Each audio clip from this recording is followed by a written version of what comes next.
الله الرحمن الرحيم الحمد لله رب العالمين والصلاة والسلام على أشرف الأنبياء والمرسلين نبينا محمد وعلى آله وصحبه أجمعين ومن تبعهم بإحسان إلى يوم الدين أما بعد.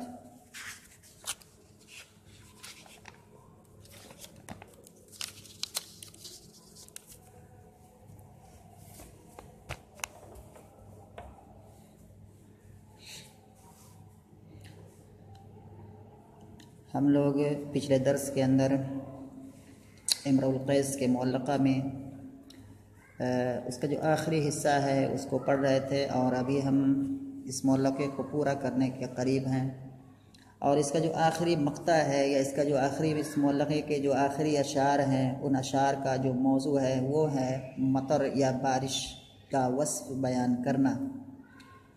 اور اس طرح سے اگر ہم اس کے معلقے کو کریں گے تو کئی حصے ہم اس کے کر سکتے ہیں موضوع کے اعتبار سے، یعنی کہ اس میں کئی سارے موضوعات ہیں جن کے تحت امرؤ القیس نے کیا ہے اپنے اس معلقے کو کہا ہے.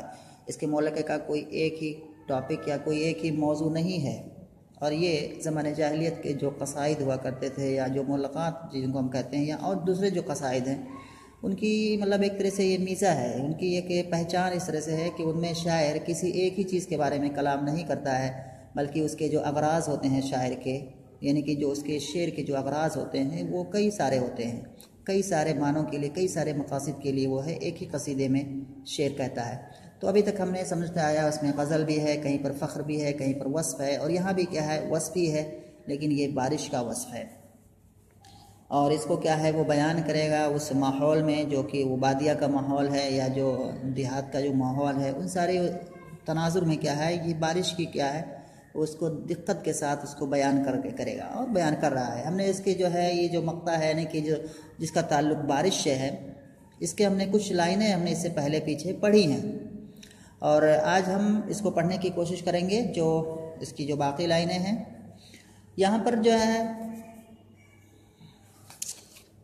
یہ والا ہے، پہلے میں عبارت پڑھ دیتا ہوں آج کے جو اشعار کا، یا کل جس کو ابھی پڑھنا ہے.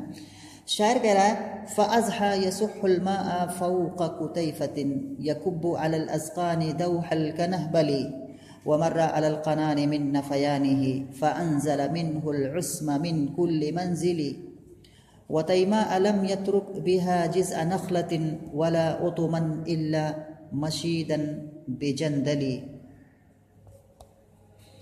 پچھلے درس کے اندر یہ جو آخری والی جو لائن تھی فَأَزْحَى يَسُحُّ الْمَاءَ فَوْقَ كُتَيْفَةٍ يَكُبُّ عَلَى الْأَسْقَانِ دَوْحَ الْكَنَهْبَلِ، یہاں پر اس شعر کے اندر ہم نے اس کی جو تشریحات ہیں اور جو لغوی تشریحات ہیں یا لغت سے جن کا تعلق ہے وہ ساری چیزیں ہم نے سمجھی تھیں اس کو جو ہے، اور اس کا جو ہے مفہوم رہ گیا تھا اس کو بتانے کا. تو اس کا جو مفہوم ہے یہاں پر اس کے اندر وہ بارش کی اس کی جو غزارت ہے یا اس کی جو کثرت ہے یا اس کی جو شدت ہے اس کو بیان کرنے کی کوشش کر رہا ہے اس شعر کی وجہ سے، اور اس کو کہہ رہا ہے اس اعتبار سے کہ فَأَزْحَى يَسُحُّ الْمَاءَ فَوْقَ كُتَيْفَةٍ.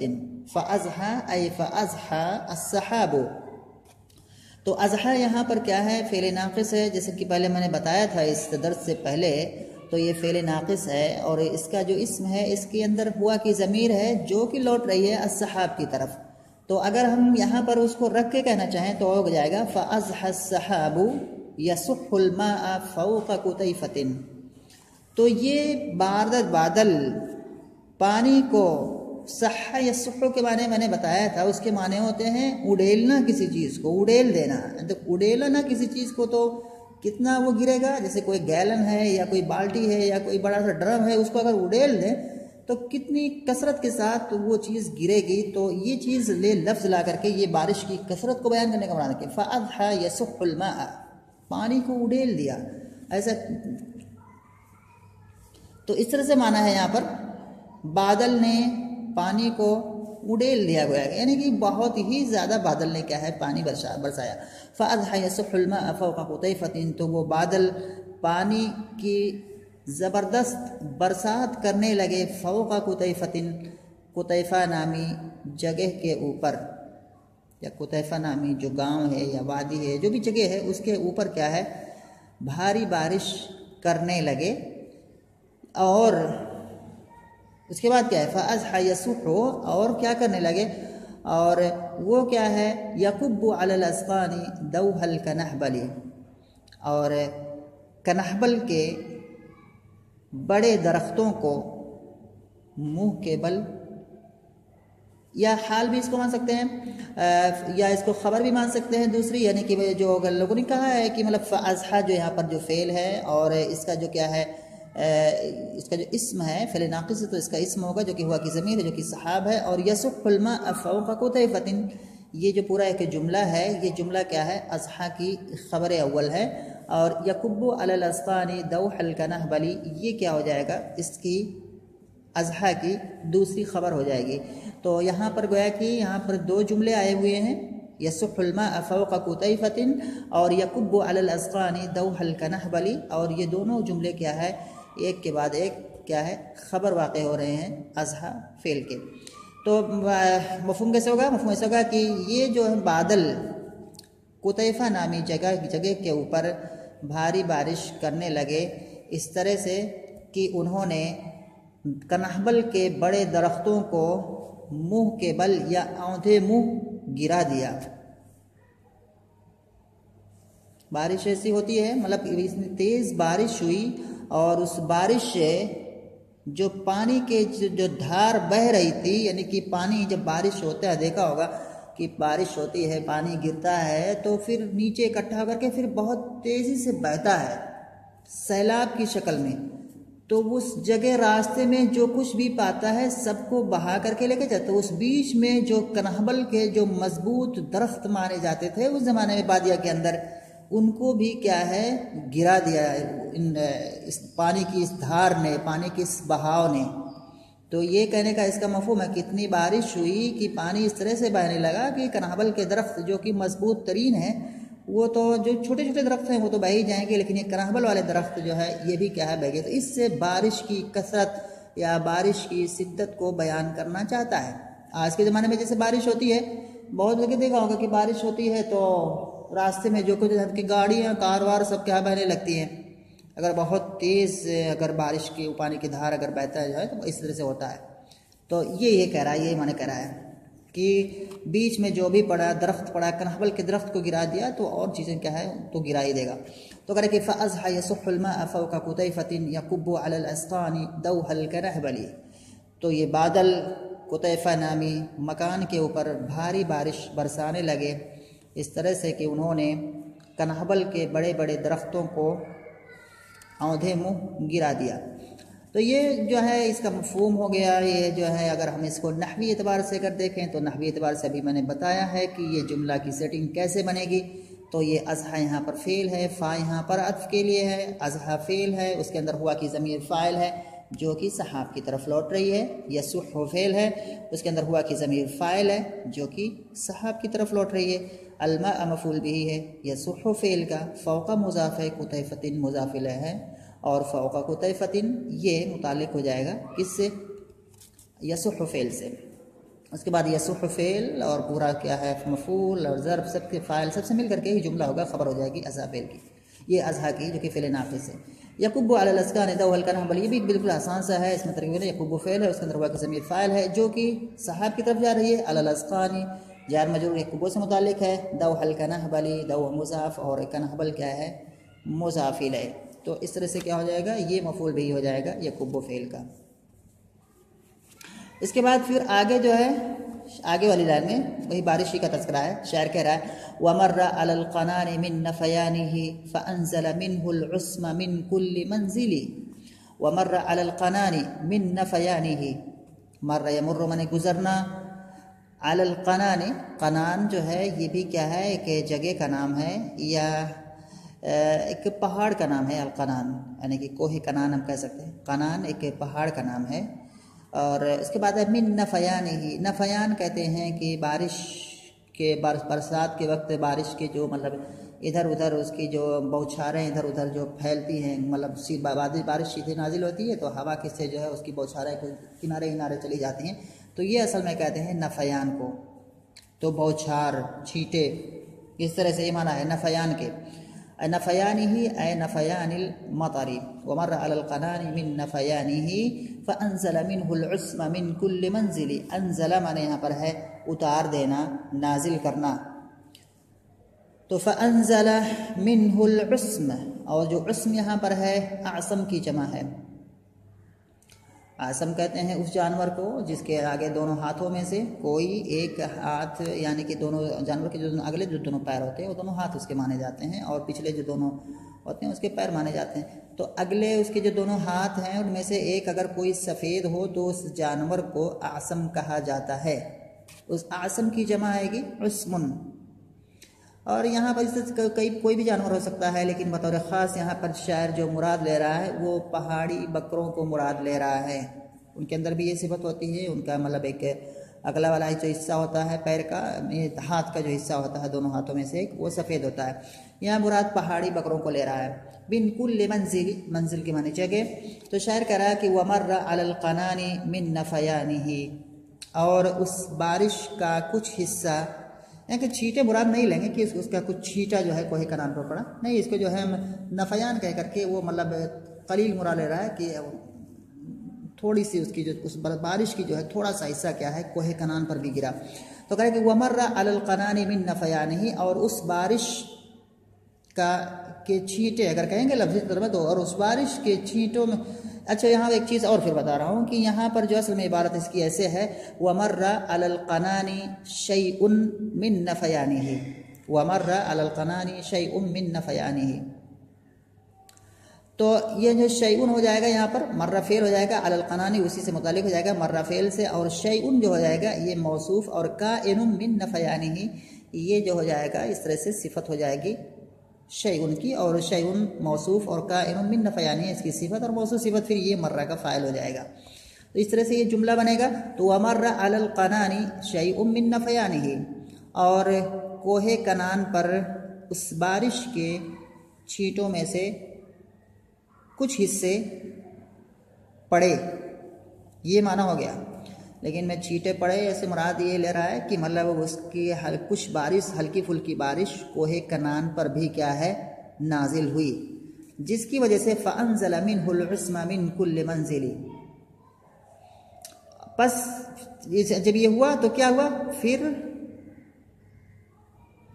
یا جس کی وجہ سے اس بارش نے کیا ہے اس سے، یعنی کہ اس کوہ منہ اے من القنان، اس کوہ کنان سے پہاڑی بکروں کو نیچے اتار دیا، من کل منزلی تمام جگہوں سے، ہر جگہ سے، یعنی کہ کوہ کنان جو ہے وہاں پر ایک جو ایسے پہاڑوں میں جو رہنے والے بکرے ہوتے ہیں، تو وہ جو بکرے جب بارش ہوتی ہے تو یہ لوگ بہت تیز بھاگتے ہیں، مطلب ہلکی سی بوند اگر پڑتی ہے تو بہت تیز چلا کے بکریاں اور جو اس طرح سے بھاگتی ہیں۔ تو یہ کہہ رہا ہے کہ مطلب جو ہے اس کے کچھ حصے، اس کے بارش کے جو ہے اس بارش کے کچھ حصے جو ہے کوہ کنان پر گرے جا کر کے، جس کی وجہ سے، اور پھر اس نے کیا ہے اس بارش کے اس چند یہ حصہ جو کوہ کنان پر گرا، اس نے کیا ہے وہاں سے، یعنی کہ کوہ کنان سے جو پہاڑی بکروں کو نیچے اتار دیا۔ من کل منزلی اے من کل منزل منہ، اصل بات ایسا ہو جائے گی فَأَنزَلَ من کل منزل منہ، یعنی کہ اس کوہ کنان کی ہر جگہ سے پہاڑی بکروں کو نیچے اتار دیا۔ تو یہ بھی ایک منظر یہاں پر ہے، اس بارش کے وقت جو منظر تھا اس کا کیا ہے یہاں پر منظر کشی کر رہا ہے کہ بارش تو ہو رہی تھی، اس کے کچھ حصے کیا ہے کوہ کنان پر بھی گر رہے تھے، ہلکی بارش ہو رہی تھی کوہ کنان پر، جس کی وجہ سے کیا ہے وہاں جو رہنے والے جو بکرے تھے وہ کیا ہے وہاں سے بھاگ کر کے کیا ہے نیچے انسانوں کی آبادیوں کی طرف یا دوسری جگہوں پر بچنے کے لیے کیا ہے بھاگ کر کے اتر گئے، یعنی کہ پہاڑ سے کیا ہے لوگ اتر آئے۔ اس کے بعد کہہ رہا ہے وَتَيْمَاءَ لَمْ يَتْرُكْ بِهَا جِزْءَ نَخْلَةٍ وَتَيْمَاءَ وَلَا عُتُمًا إِلَّا مَشِيدًا بِجَنْدَلِ۔ وَتَيْمَاءَ، اور یہ جو تیماء ہے یہ بھی ایک جگہ کا نام ہے، وادی یا ایک جگہ یا گاؤں جو بھی ہو سکتا ہے۔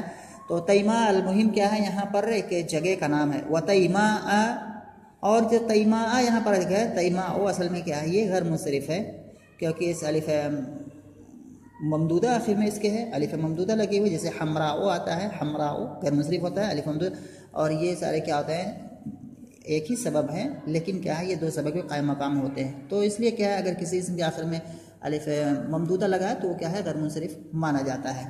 جیسے حمراء تو تیماء یہ غیر منصرف ہے. تیماء یہاں پر میں پڑھ رہا ہوں، کیوں تیماء پڑھ رہا ہوں؟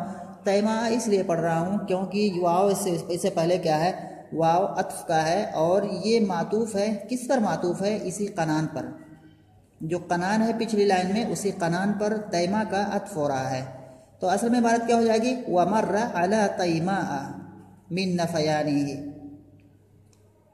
وَمَرَّ ایسے اگر ہم اس کو اصل عبارت بنائیں، چونکہ اس کا عطف جو ہے تیماء کا اسی قنان پر ہے، اسی لیے اس پیچھے اس قنان کے ساتھ جو چیزیں مطلب آئی ہوئی ہیں اس کا یہاں پر کیا ہے دوبارہ ذکر نہیں ہوا. لیکن اگر ہم اس کو جملے کو اگر صحیح سے سمجھنا چاہیں تو ایسے کیسے عبارت بنے گی؟ وَمَرَّ عَلَى تَيْمَاءَ مِن نَفَيَانِهِ فَلَمْ يَتْرُكْ بِهَا جِزْءَ نَخْلَةٍ وَلَا أُتُمًا إِلَّا مَشِيدًا بِجَنْدَلِ. تو یہاں پر ہے وَتَيْمَاءَ، تو یہاں پر چونکہ یہ حالت جر میں ہے، کیونکہ اس پر بھی کہ یہ کیا ہے قنان پر معطوف ہے، اور قنان پر چونکہ علی حرف جر داخل ہے اور قنان یہاں پر مجرور ہے، تو یہ معطوف بھی کیا ہے مجرور ہوگا. معطوف علیہ اور معطوف واضح ہے کہ مجرور کیا ہے حکم اعرابی حکم ایک ہی ہوتا ہے، تو یہ بھی کیا ہے مجرور ہوگا. اور غیر منصرف حالت جر میں فتحہ اس کو دیا جاتا ہے، یہ تو معلوم ہی ہے. تو وتیماء، تو وتیماء پڑھنے کی وجہ یہی ہے. وتیماء لم يترك بها جزء نخلة. اچھا لم يترك بها جزء نخلة، جزء کے معنی ہوتا ہے تنا، یعنی کہ جو پیڑ کا جو دھڑا ہوتا ہے اس کا جو نیچے والا حصہ جو موٹا سا حصہ ہوتا ہے اس کو جزء کہتے ہیں، جزء. اور جی اور اس کے بعد جو اوپر والے حصے ہوتے ہیں جو ڈالیاں ہوتی ہیں وہ فروع ہوتی ہیں اس کی فرع. تو جزء جو ہوتا ہے جزء معنی تنا، جمع جزوع. اس کے بعد ہے نخلہ، نخلتن کے معنی ہے کھجور کا درخت. اس کی واحد آ جائے گی نخل، تا کو ہٹائیں گے نخل بن جائے گا، جمع بن جائے گا. اس کے بعد ہے ولا اوتومن، اوتومن اس کے معنی ہوتا ہے قصر، محل یا قلعہ، یہ معنی ہوتا ہے. اس کی جمع آئے گی آطامن، اوتومن جمعہ آطامن. ایک بعض نسخوں میں آیا ہے اوجومن، ولا اوجومن. اوجم کے معنی بھی یہی ہوتا ہے، قصر کے معنی یا محل کے معنی یا قلعہ کے معنی. تو ولا اوتومن یا ولا اوجمن دونوں کا معنی ایک ہی ہے، اور جمع دونوں کی ایک ہی وزن پر آتی ہے. اوتم کی جمع آئے گی آطامن اور اوجمن کی جمع آئے گی آجامن. تو ولا اوتومن الا مشیدن بجندلی. مشید شاد یشیدو کے معنی ہوتا ہے بنانا، مشیدن کے معنی ہے الا مبنین بجندلی. تو مشاد یشیدو کے معنی بنانا یا دیوار وغیرہ میں چونا یا پلستر وغیرہ کرنا، یہ سارے معنوں میں آتا ہے. تو مشیدن یہاں پر ہے مبنین بجندلی. اور شاد یشیدو اگر ہم اس کو صرفی اعتبار سے اگر ہم دیکھیں گے تو کیا ہے یہ مشیدن، اس میں مفعول کا صیغہ ہے شاد یشیدو سے، تو اس میں مفعول کا وزن تو مفعول آتا ہے. تو یہ مشیدن کہتا ہے. مشیدن کیسے مفعول بنے گا؟ تو اس کی اصل ہے مشیودن، مشیودن مفعول اس طرح سے بنے گا اصل میں مشیودن، مشیودن. اب یہاں پر ہوا کیا ہے کہ یہاں پر یا ہے متحرک ہے اور اس سے پہلے کیا ہے ساکن ہے مشیودن. یا متحرک ہے سین، اس سے پہلے ساکن ہے، تو اس یا کی حرکت کو ہم نے سین کو دیا، ٹھیک ہے. اس کے بعد پھر یا کیا ہو گئی، یا اب جو بچی وہ ساکن بچی مشیودن، اور مفعول کا واو پہلے ہی سے ساکن ہے، تو یا بھی ساکن ہے واو بھی ساکن ہے، اس لیے اس یا کو گرا دیا گیا. اور اب جب یا گرا دیا گیا تو کیا ہو گیا مشیدن، ایسے پڑھیں گے مشیدن. اب پھر اس میں ایک کام اور کیا گیا ہے کہ چونکہ یہاں پر جو گرا ہے حرف وہ یا ہے، یہ بتلانے کے لیے اس سے پہلے والا جو حرف ہے یعنی کہ جو شین ہے یعنی کہ اس کا جو ضمہ ہے، اس ضمہ کی جگہ پر ہم نے اس کے نیچے کسرہ لگا دیا ہے، تاکہ یہ پتہ چلے کہ یہاں پر جو حرف گرا ہے وہ کیا ہے یا ہے. تو اس طرح سے بنے گا جب ہم نے شین کو کسرہ دے دیا یہ بتانے کے لیے کہ ہاں اس کے بعد یا گر گئی ہے، تو ہو جائے گا مشیدن. مجھے لگتا ہے سمجھ میں بات آئی، بات سمجھ میں آ رہی ہوگی. مشید جو ہے یہ کہنے کا ہے کہ صرف مسائل ہوتے ہیں جو کہ بیچ میں آ جاتے ہیں، جاننا بھی اس کو بھی جاننا کیا ہے اہم ہوتا ہے۔ الا مشیدن، مشیدن اس میں اگر میں کہوں اس میں مفعول ہے یہ، تو کوئی پوچھ سکتا ہے کہ مفعول کا وزن تو یہ ہوتا ہے مفعول، تو مشیدن جو ہے یہ کیسے مفعول کے وزن پر ہو گیا؟ تو لازم سی بات ہے کہیں گے اس میں تعلیل ہوئی ہے۔ تعلیل کیسے ہوئی ہے؟ ایسے ہے کہ اس کی اصل ہے مشیودن، اور مشیودن میں پھر ہم نے جیسے ابھی بتایا ویسے اس اعتبار سے اس میں کیا ہے؟ تعلیل ہوئی ہے۔ تو الا مشیدن بجندلی، جندل کے معنی ہوتا ہے بڑا پتھر یا چٹان، جمع اس کی آتی ہے جنا دلو۔ تو یہ چیز ہو گئی، انشاءاللہ جو ہے یہ چیزیں ہو گئی، اس کو ہم پھر پڑھیں گے، ٹائم ہو گیا۔